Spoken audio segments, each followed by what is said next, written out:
Are you enjoying your own focus? Are you enjoying how life comes to you?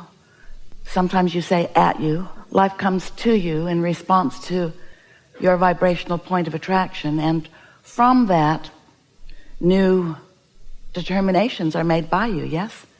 Are you enjoying how your focused desire keeps happening to you? Do you feel like you are getting pretty good at focusing in the direction of your desire? That's really good. That really is the key to deliberate creation. It's the key to living a happy life, is to be focused in the direction of your desire. We're going to put that into a new term here. At least it's a phrase we haven't offered to you before. And it's the power of non-resisted desire. Oh, the power of non-resisted desire. Someday you'll get some of that. Teasing you a little bit, but mostly you don't have non-resisted or unresisted desire. You have desires that you resist with beliefs. In other words, I want more money, but where I stand right now financially is so in my face. So I have a desire for more money in an experience of not enough. So would you call that non-resisted desire or resisted desire? I have a desire for an improved relationship with this one or that one, but I have this reality of what the relationship currently is. So does that seem like an unresisted desire? Or is it a desire that is sort of muted by reality? So you must be wondering, well, then I guess we're doomed, because reality is sort of obvious. In other words, the phone rings, people drop by. I've got a computer and a smartphone. So it is not a simple thing for you to have non-resisted desire, because reality keeps messing with it. Now, it doesn't need to mess with it. You could get so focused. You could decide in such a powerful way that you're going to be a selective sifter and only focus upon the reality of your life that doesn't resist your desires. But that would require sleeping a lot, tremendous amounts of meditation, and lobotomies, because life is what it is, and that's a good thing. We are not wanting to make you think that you've got to get so disciplined in your thought that you just stop looking at reality altogether, although we would far rather that you create reality rather than face it. But facing reality is part of creating new reality, because there is a bouncing off place, and that's where you stand. And your current beliefs, you didn't make them up. Life taught them to you.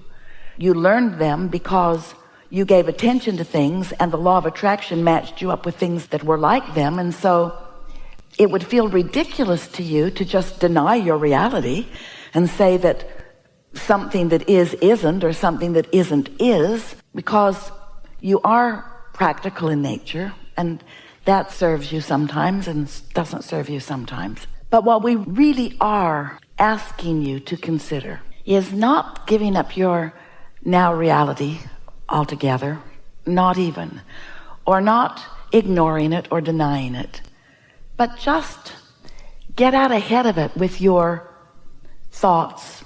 Sometimes do, meaning do some segment intending. I've just got into my automobile and I'm on my way somewhere, and in this segment I want to have a comfortable drive, and I want to meet up with other compatible drivers, and I want to feel happy in my body and in my vehicle, and I want to be rested and ready when I arrive where I'm going. That kind of thing, getting out ahead of it. Because when you're getting out ahead of it, when you're looking forward, you're less likely to be contradicting your own desires.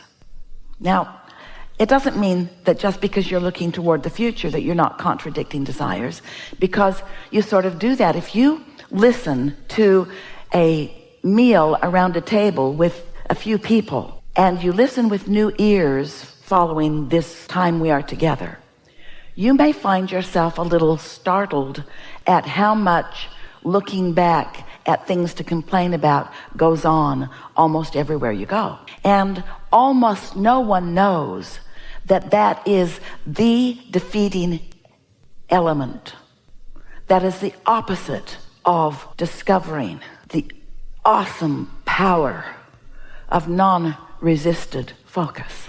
We've been saying to you for a while, you've been listening to us for a while, we've been saying to you for a while that one who is connected to source energy, we've said it in a few different ways, one who's connected to the stream, one who is in the vortex, one who's tuned in, tapped in, turned on, one who's under the influence of source, all of those things meaning the same thing. One who is connected to source energy is more powerful than millions who are not.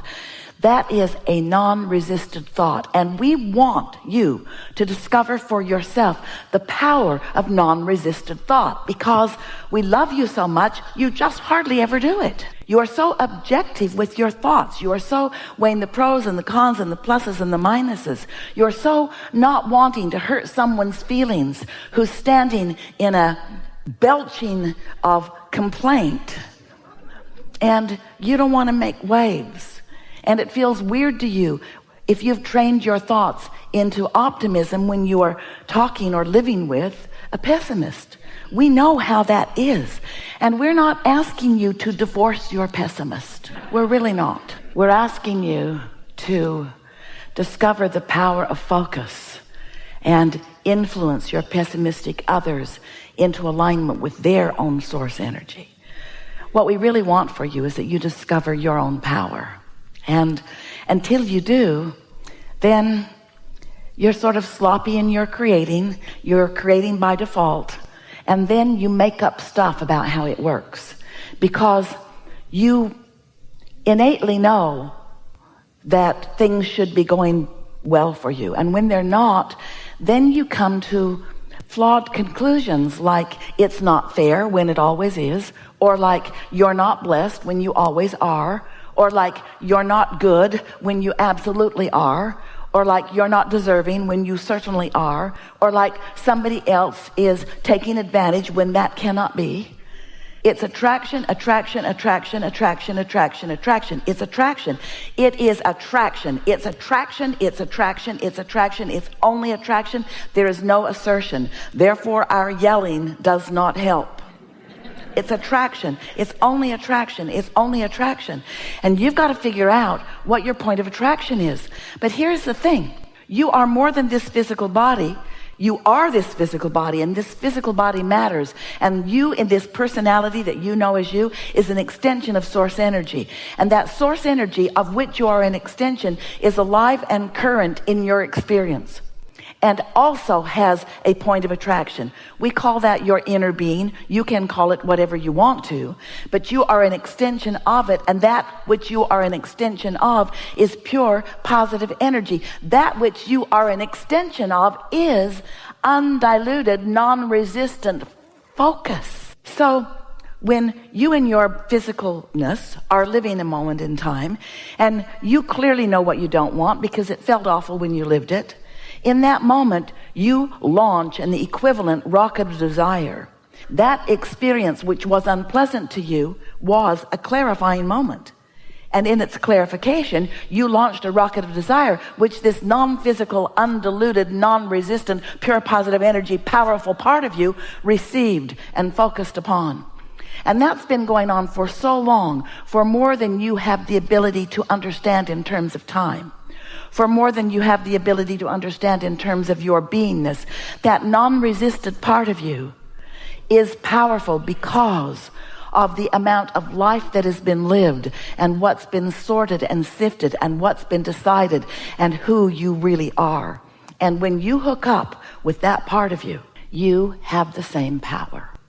The energy that creates worlds flows through your focus. But if you don't utilize it, if you contradict it, if in the moment something happens, when you meet a new friend and you think, I really like you, and you feel that good feeling of love or caring or appreciation, maybe some goosebumps, maybe you want to lick their face, you just feel this attraction to them.